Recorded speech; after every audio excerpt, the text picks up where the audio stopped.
I say, excuse me, I'm sorry to bother you, but you were on my subway and I thought you were cute. In the event that you're not married, can I give you my business card? And then I wait for what feels like forever for him to respond, thinking, this was a terrible idea. You are an idiot.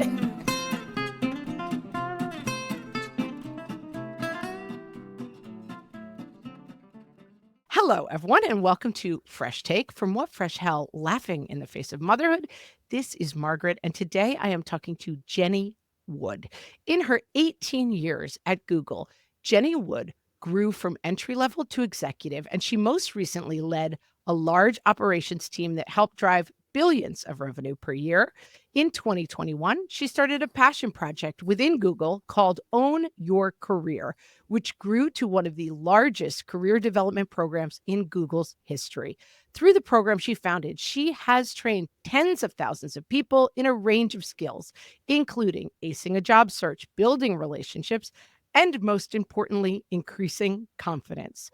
Jenny's writing has been featured in Harvard Business Review, Entrepreneur Inc., and Forbes. She is an FAA licensed private pilot, a daily hiker, an improv student, a tap dancer, and a zucchini bread connoisseur. I love that bio. Welcome, Jenny. It's so nice to be here. I know my way around a zucchini bread too. So, we might have to have a zucchini bread face-off at some point. Here's the most important question. With chocolate chips or without chocolate chips? Only with chocolate chips. Oh, I don't only even without chocolate chips. So if there's a loaf and one slice has a lot and one slice has very few, we know exactly how we would share. I feel the chocolate chips are what sells it to the children. Chocolate chips and everything. That's my philosophy. Although my son, not a chocolate person. He's a candy guy.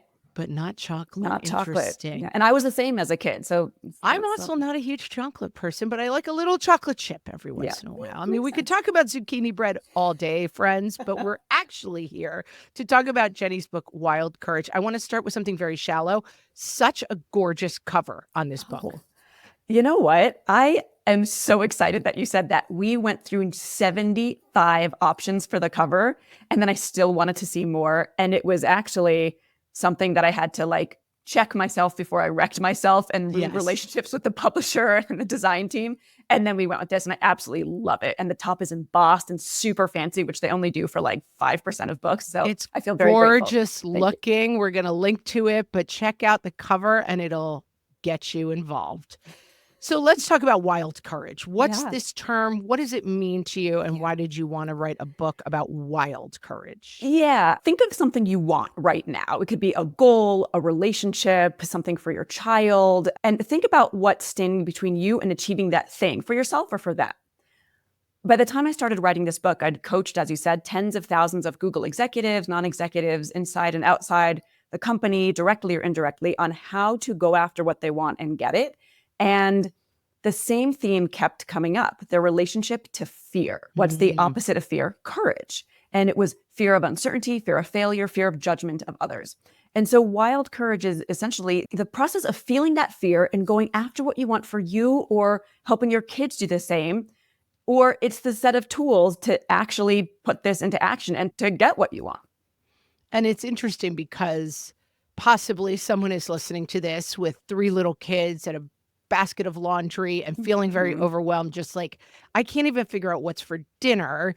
I can't even picture a world in which Google executives are doing exciting and dynamic, frightening things. But the idea of facing fear and overcoming it with courage really applies for moms every day. Yeah. We'll get into the 9 traits that I invite people to reclaim.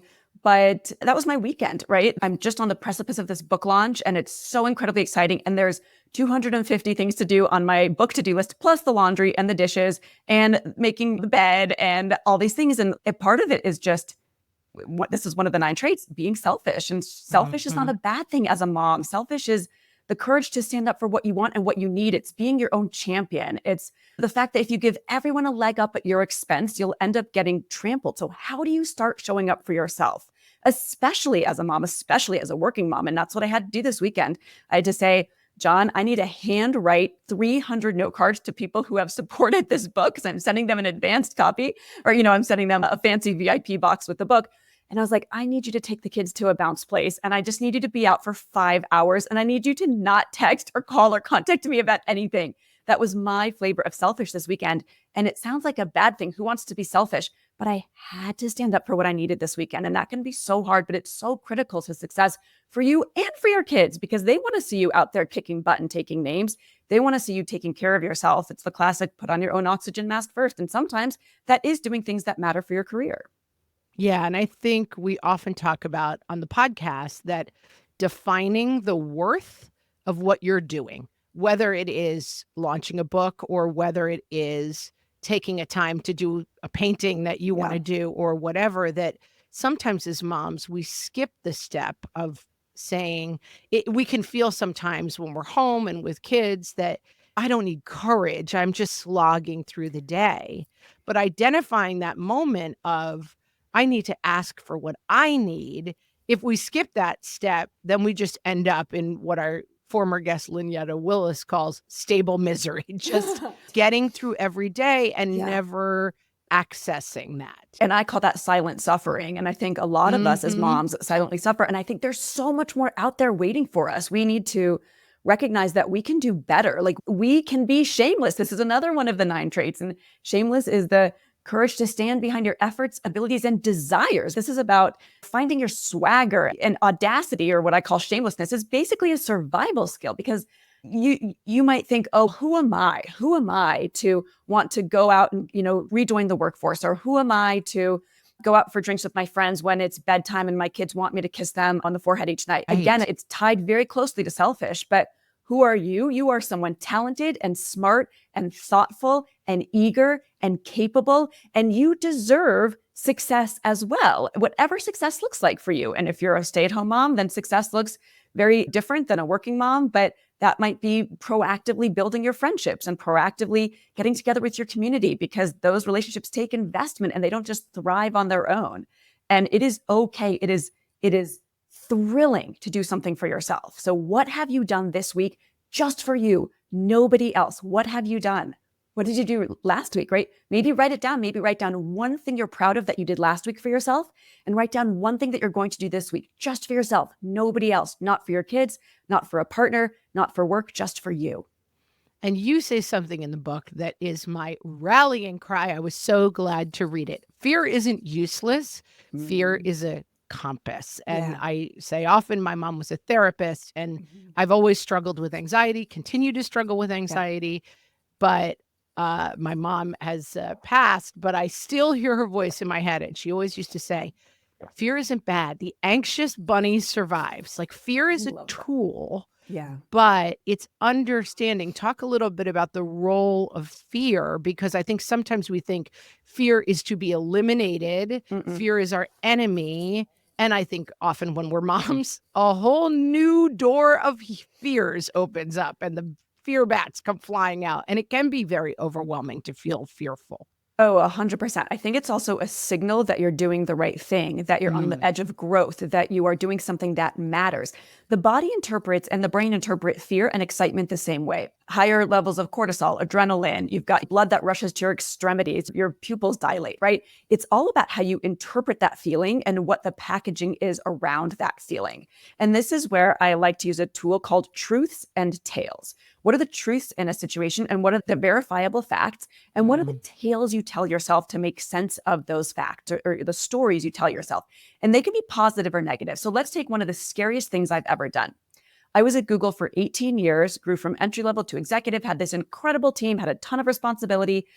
And all of a sudden, there was all this external excitement and interest in my work for this passion project I started at Google called Own Your Career.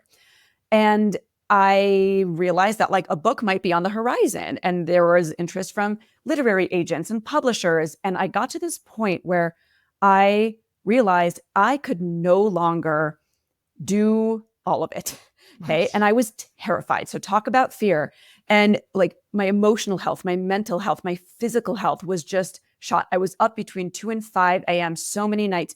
I remember driving my son Ari back from choir. We live in Boulder at the base of the foothills, lots of windy roads. It's about an hour drive.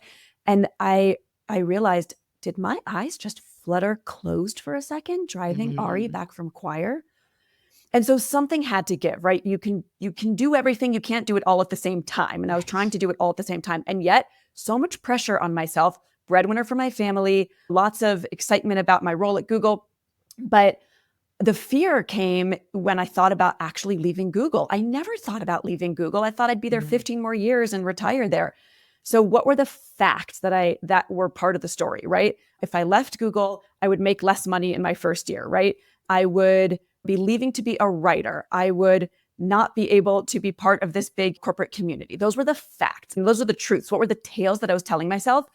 Everyone's going to be disappointed in me. I'm going to be a failure. I'm going to be a starving artist. My parents are going to think I'm ridiculous and putting my family at risk financially. We're going to have to move out of our nice house in Boulder. My kids are going to be mad at me because they can't come and have the snacks at Google, right? Tale. That's an important one. I know. That was, funnily enough, it's I've been to Google headquarters and the snacks are amazing. Amazing, right? Like miso dusted cod made to order omelets, like filet mignon, like amazing. So it's incredible the power our kids have over us. It's like, who cared about the financial situation? I was like, I don't want my kids to not have happiness and snacks. Yes. When you're trying to overcome fear, separating the truths and the tales, like what is actually true in this situation? And what am I just telling myself that's unhelpful and creating that lowercase a or capital A anxiety? Right. And then when you're able to separate it and tell yourself a more empowering tale, or at least a neutral tale, you're in a much better place to go after what you want and achieve it. Yeah, I love that. I think it's so, we often say, watch your story, and it is so fundamental to this. Yes. And you also talk really specifically about that there are things that undermine our courage and that those are quantifiable. So talk about, and people will recognize these, but I think sometimes it's helpful to say, oh, wait a minute, other people know about these things as well. What undermines the courage is those three fears: fear of failure, fear of uncertainty, fear of judgment of others. And, I had a situation where I was in New York and I was there traveling for work. I had my whole team there. I was leading a big town hall. Like my boss sat there. I had all these teammates in from India. And I get a call from my mother-in-law. My daughter had come with me in New York and she was staying with my mother-in-law about 2 hours away on Long Island, and my father-in-law. And I got a call from her as I was in a breakfast meeting with a colleague. And she said, Jenny, there's been an accident. We were baking M&M cookies and Noah's hair got caught in the mixer, tearing out some of her hair. So I'm devastated. And yet she tells me that she's fine and that they did a FaceTime appointment with our cousin who's a pediatrician. And not an appointment, but they FaceTimed our cousin who's a pediatrician. And he said, it's going to grow back. Like there's no damage to the scalp. And I had this fear that day of judgment of others, judgment from my peers, judgment from my direct reports, judgment from my boss, that if I were to leave the office and immediately get on a train to Long Island and be there for my daughter and give her a hug, that people would be judging me as not dedicated. And they were even telling me the opposite. They were even telling me, Jenny, go do what you need to do. So maybe I was judging myself. Right. And I was, I have this line in the book, rationalization is so powerful, it should require a background check, right? And I was rationalizing, she's fine. My in-laws said she's happy dancing with her little cousin. They bought her some sequin hats. And, I kept checking in, but they kept saying, Jenny, no need to come.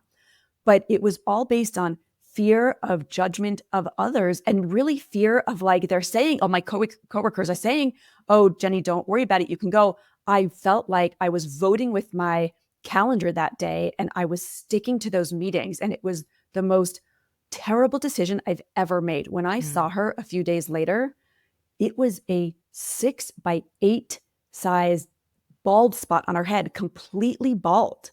And I was horrified at my decision. And it's all based in fear, as opposed to just making the brutal call to go be with her that day and say, nothing else matters. This is what matters. And I spend many of my therapy appointments talking about mom guilt. And there's one thing to like have your nanny pick the kids up from school on every Wednesday, but this felt like a moment that mattered. And I had failed myself and my team by setting a bad example, and certainly my daughter. Fear can show up in a lot of different ways. And definitely a story everyone listening wants to give you a little back pat because we've all been there.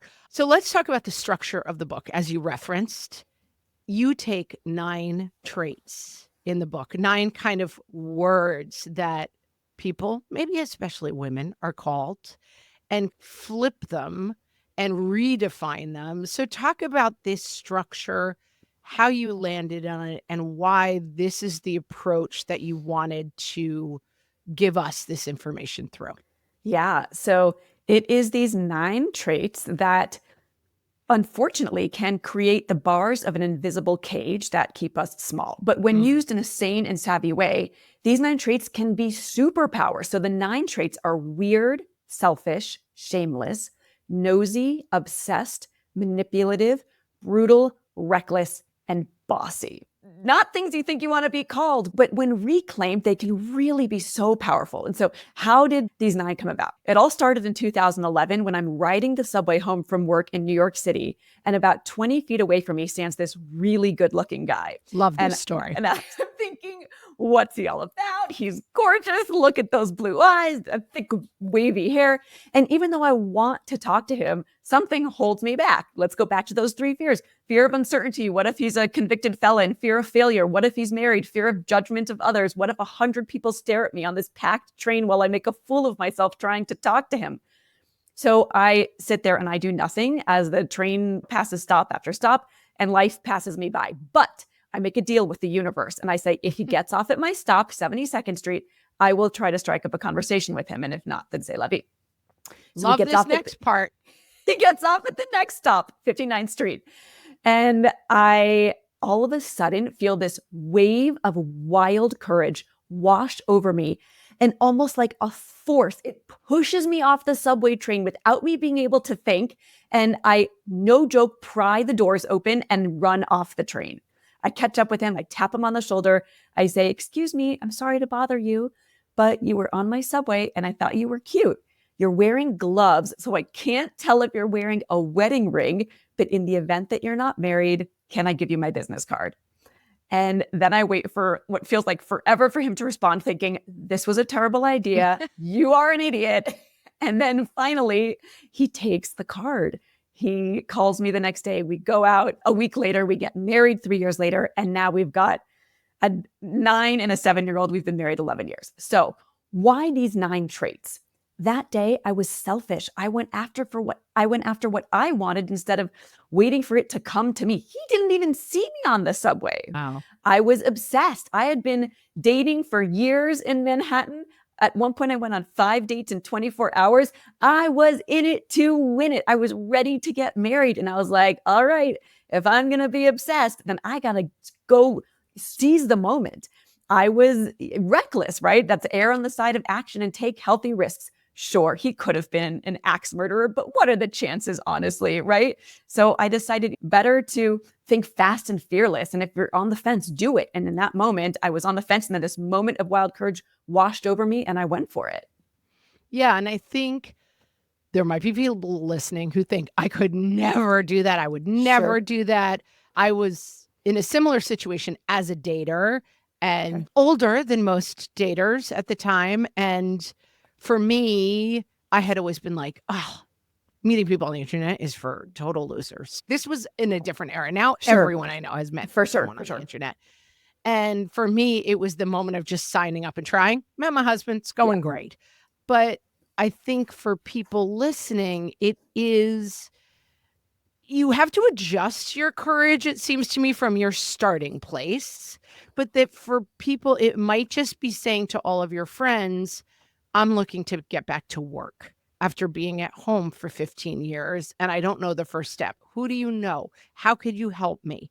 And that the courage that takes is huger than we recognize, because you're saying to people, I want something I don't have. I don't know the path to get it.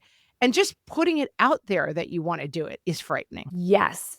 Truer words have never been spoken, because maybe you're not a subway chaser. That is totally fair. But wherever you sit right now, whether it's rejoining the workforce or asking for a raise or asking for a promotion or asking a new friend in a city to go out for coffee, it takes courage to make that small ask. This happened on the beach with my son the other day, where we were on vacation and there was a group of kids who were playing with like a bunch of colorful buckets. And he's like, Mom, will you go ask them for a bucket? And I was like, no, sweetie, I'm not going to ask. You can ask yourself. Like, you can build that muscle. Teeny, teeny, tiny moment of courage, right? Tiny moment of courage. Happened also the other day with my daughter in the ice cream shop. Mom, I want more sprinkles. I don't think they put enough on. And I was like, know what? If you want more sprinkles, you can walk up. You can say, excuse me, can I just have a little bit more sprinkles? And so, yes, it feels very daunting to think of this in terms of chasing a stranger off the New York City subway. I don't expect anybody to have that baseline level of courage. And We honestly, may not even want a rash of people chasing people off the subway. That may not exactly. be our goal here. Right, totally. And even for me, that was like a weird fluke of a moment that happened. And then of course, everything that came from it is such an unusual serendipity, right? I do say serendipity isn't found, it's made. So I made my own serendipity that day. But think how you can make your own serendipity by, yes, writing down your 12 by 12, your dynamic dozen, the 12 people, if you're looking to get back in the workforce, that you want to meet in the next 12 weeks. Write it down. By the end of today, you can probably come up with 12 names really easily, right? Or maybe if you're in the working world, it's the courage to write your boss what I call the Monday mini festo, a 15-minute email where you have 2 bullets of things you're proud of from last week and 2 bullets of things that you want to accomplish next week. We talked about that at the beginning of the conversation, right? In a different way, where like, what can you do for yourself? One thing last week, one thing this week. You can apply that same courage at work and just what I would call shamelessly, right? Sharing with your boss what your strengths are and what you were working on. I always say that 50% of the job is doing the job and 50% of the job is communicating up, down, and across. And we should never overlook that. And that takes courage. Sending a ping, sending a Slack, sending an email, picking up the phone, putting your resume together takes courage. And even if it's just setting a timer for 60 minutes, for tomorrow, a 60-minute block where you turn off your phone alerts and you close your tabs and you just work on that resume and you reach out to one of those 12 people you wrote down. That takes courage and it's incredibly high impact. I want to walk through the traits and talk about, because so many of them spoke to me. I now have teens, twins, and that's not true. I have only teens. My twin one became a teen oh my gosh, 2 weeks ago. Congratulations. So starting with weird, and you flip this definition to say it's the courage to stand out. And I think that this is a place where my kids are living right now, that pretty much your only job in middle school and especially early high school is to fit the mold of the coolest kid in the room at all times. And that the idea of standing out, I wonder, I'm from a different generation. I think this was so important when I was a kid. I do see it changing a little bit with my kids, that maybe being the cookie cutter popular kid is a little bit less the North Star for every kid. Sure. But talk about that dynamic shift from you're weird to you have the courage to stand out. Yeah, it is interesting. And it does, where you are in life is certainly relevant, because I also talk about how it is the North Star to fit the mold, right? And to fit in and to wear the same jeans everyone is wearing. I see teenage girls walk around in Boulder and I'm like, they're wearing the identical jeans. It's a uniform. It is a uniform. It's a crop top and they're stonewashed and they're wide legged and they're high waisted and they're, I'm just like, I didn't get the memo. I guess I don't have teens yet. And flip side, I was just at Hudson Yards in New York City, which if you don't know is the like internet rich guy corporate hub of New York City. And they're all wearing a fleece vest and jeans and like a cool baseball cap. I'm like, y'all are still doing this thing where you're all wearing the uniform. And what's really interesting is like, I think about this a lot. We'll get back to the kids, but I'm so glad you brought that up, because when you're a woman as a leader in tech, it's like, heck, what's my uniform? I know it's not a fleece vest and sneakers and jeans. So how do I fit into that mold? And that is like a whole other conversation around, I never wore makeup my entire life. And now I'm on stage a lot. I do a lot of keynotes.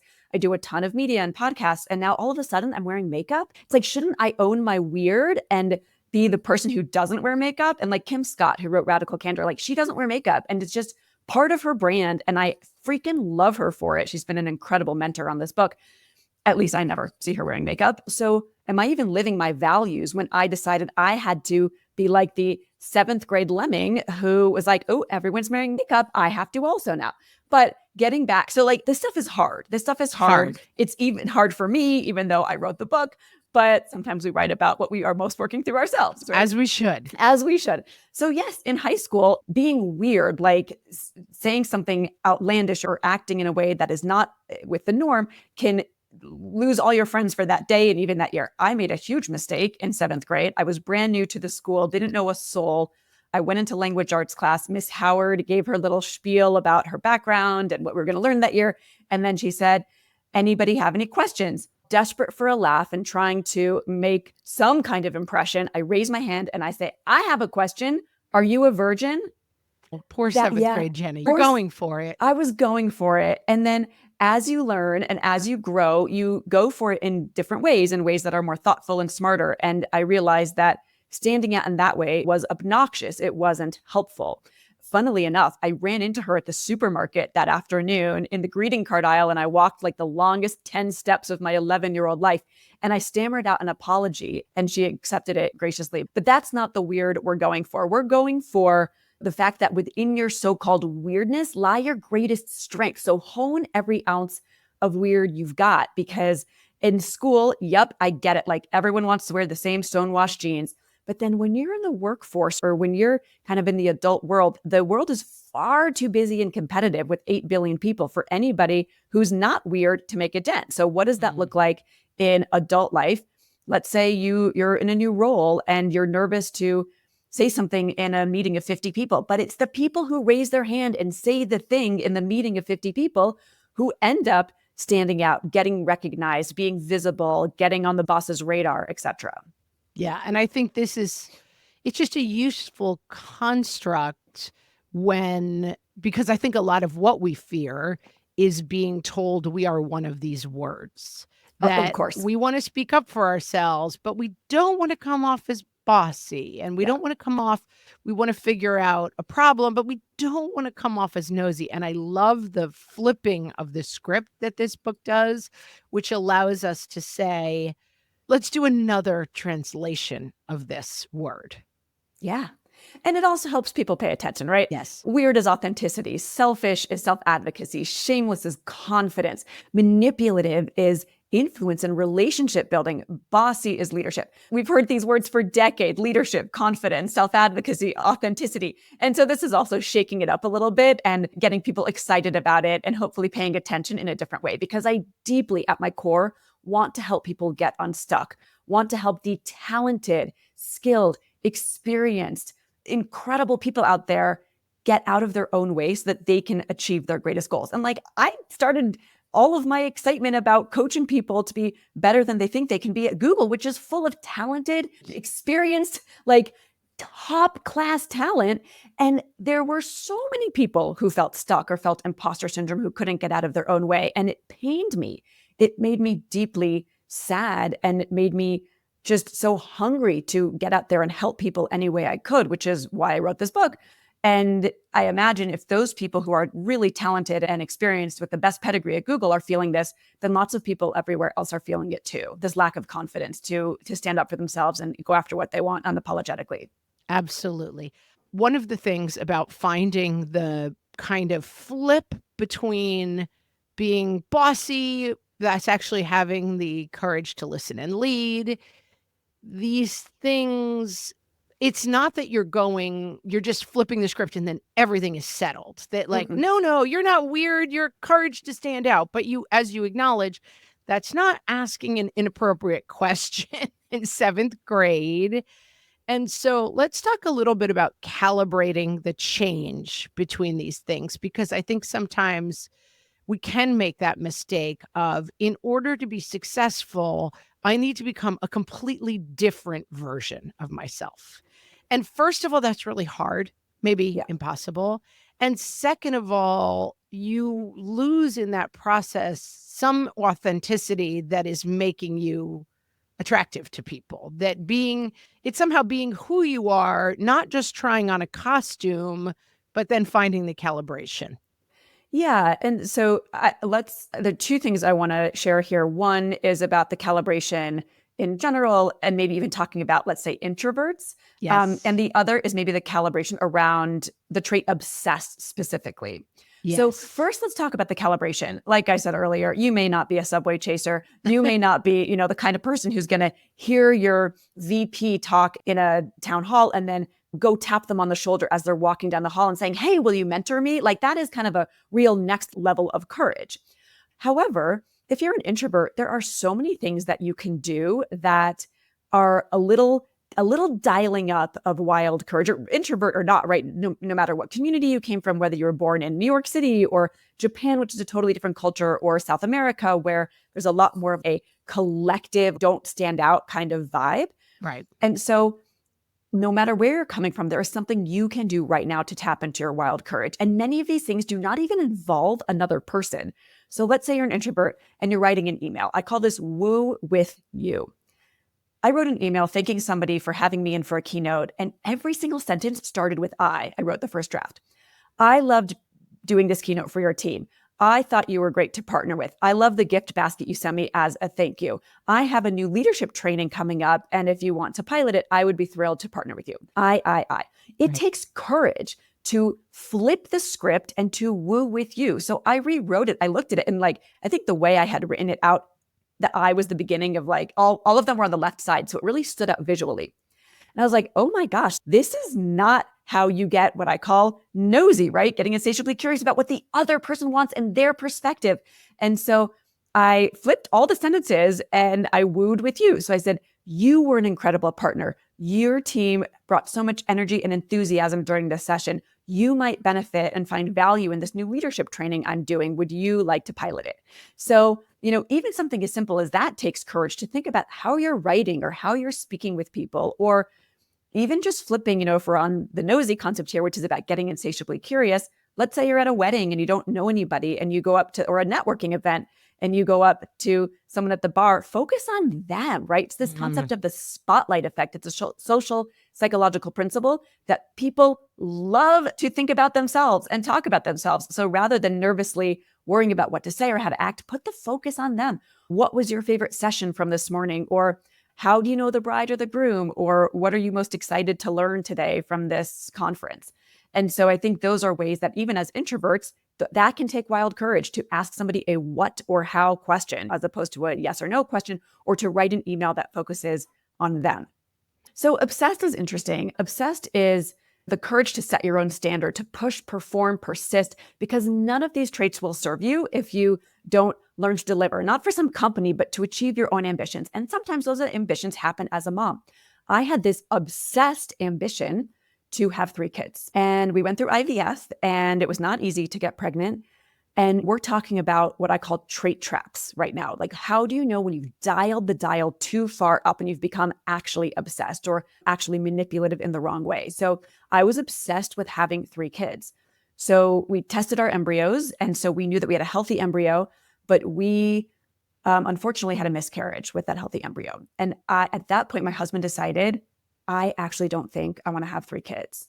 And I was obsessed with having 3 kids. And we ended up not trying to get pregnant again.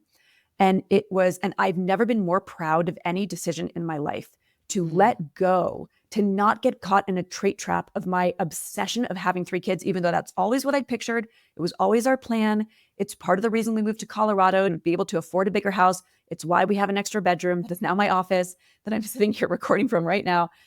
And I just had to drop that obsession. I had to drop the rope with the anxiety monster about the fact that my vision, my tale, going back to truths and tales, was that I would have a 3rd kid. And I had a really interesting time working through it. And I'm so grateful now that I don't have 3 kids, because this book probably wouldn't have happened. And this book is a pure joy. And we also have 1 child with special needs. And it's really nice to be able to manage the way we can right now, barely with the 2 of them, plus my book baby. And I think you talk about this, and I think it's very apropos for moms, is that the power of boundaries is a very big piece of courage that we don't always recognize. And I think especially for women, the idea of our job historically, especially maybe as moms, is to just give and give, but that the courage of boundaries seems to me so important. And I struggle with this myself, not the best boundary setter in the world.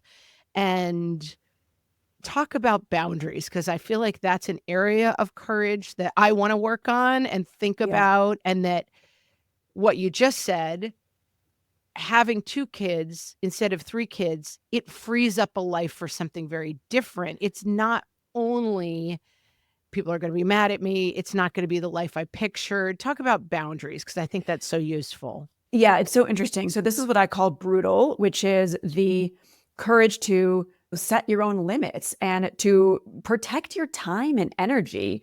And so it's essentially the power of no, because sometimes what gets in the way of our boundaries is people pleasing, but people pleasing pleases no one and keeps you small. And the reason I call it brutal, which sounds so intense, but it's because brutality, frankly, is cleaner. It's more effective. It's ultimately far kinder. Part of boundaries is cutting through the bull and sparing everybody's time, energy, and attention. But that could be boundaries around not mincing words or not like giving a half answer when you really mean, no, I am not able to go to that party, not saying, oh, maybe we can make it. We'll see what the schedule looks like that day. But in terms of something really big, like deciding not to have a third kid, which took about a year of my life to come to terms with. And I've got these 2 close friends in Boulder that I hike with regularly. And like the number of hikes we spent that year, me analyzing, should I try to convince John to have a third kid? Should I not? Like, my goodness, so much gratitude to them for a year of listening. And this is years ago now. But God really, bless our women friends. God bless our women friends. Oh my goodness. Oh my gosh. But really, I credit my husband, John, for the boundary that he had to go back to me after I miscarried and was going through something so difficult and so painful and so sad and such a loss and a letdown, to say, Jenny, not only are you going through this miscarriage, but I do not want a third kid. Think of the boundary he had that in that moment. And I'm so grateful for his boundary. So maybe that's how we flip it. Maybe we flip it in that when we're scared to have a boundary, think about the gift we might be giving to somebody else. John's boundary was a gift to me in that moment. It took me a year to realize it. But like, I look back with so much gratitude that we do not have a third kid. And it, even as I say that, it almost feels like the wrong, talk about like pressure on women or expectations of women. I almost get this pit in my stomach saying this to you and all these moms and women listening, that I'm grateful I decided not to have a third kid. It's like, oh no, that's not the rhetoric. We celebrate children. We celebrate more children. If someone has 4 children, oh my gosh, wow. But for me, it just became not the right thing. And so I do feel a lot of pride in the fact that I look back and celebrate the decision to have a boundary around it, ultimately with really good guidance from my husband. And one other thing I want to point out about this book for people listening is that it's really not about going from mom with a laundry basket to the head of a major company. It's not about you have to take this courage to go from A to Z. A lot of these are small daily actions that can really have a big impact in your life. So talk about a couple of those examples, because I don't want to leave people with the impression that this is about going from, I don't know, A to Z. Oh, absolutely. That would be such a miss, honestly, on my part, if I left people with the impression that like, okay, I've got to chase someone off the subway and I've got to be an executive at Google and I've got to go write a book with Penguin We're Random not House. Like, chasing people off the Yes. subway, friends. It's just an example. Exactly. But maybe you are celebrating your wins with your kids, whatever it is. Like when I did have something really exciting that happened at work, and this was a really tiny thing that happened at work, I got Ari ready for school and I walked him to school and the bell rang and I was like, Ari, something awesome just happened at work. We're actually going to ditch school today and we're going to go to the water park, so that he could see me celebrating my own success. And that win for you could be that you upsold a client, or you felt like you presented really well in a meeting, or you've been working on cutting out your ums and uhs and you knows when you speak to your boss, and you set a goal for yourself of marking a tally of only saying it 7 times in a 30-minute meeting or whatever your teeny tiny little itty bitty goal is. And then you hit that goal and you celebrate it publicly with your family, with your kids. Now, for me, it was a slightly bigger goal than that day, but it can be so teeny tiny. And these things are such high impact, like going back to woo with you, flipping your language in your email from sentences that start with I to sentences that start with you, or for just asking for something that you want, anything, right? It could be asking your boss. It could be sharing your power assets with your boss and asking for a project that aligns with them. What are your power assets? The 3 things that are your skills or talents that you bring to the table. For example, mine are people leadership, stakeholder influence, and building things from startup to scale. Do you know your superpowers? Do you know your power assets that make up your power portfolio? Maybe for you, the wild courage right now this week is to write down your 3 power assets and to share them with your manager, or to put them on your resume if you decide you're entering the workforce, or at the PTO meeting, the parent teacher organization meeting, you're raising your hand and saying, you know what, I want to get more involved this year. I want to lead one event, even though you typically are just there nodding along, right? That's how you stand out. That's how you have wild courage. That's how you go after what you want, no matter what area of life it is. Absolutely. We talk a lot about feeling stuck on this podcast. This is a great book for those of you who are in that stuck place. Actionable and very easy to understand. Jenny, tell our listeners they know where they can find the book. We're going to link to where you can find the book. You can buy it at independent bookstores. You can buy it at big bookstores. It's 2025, people. You know how to buy a book.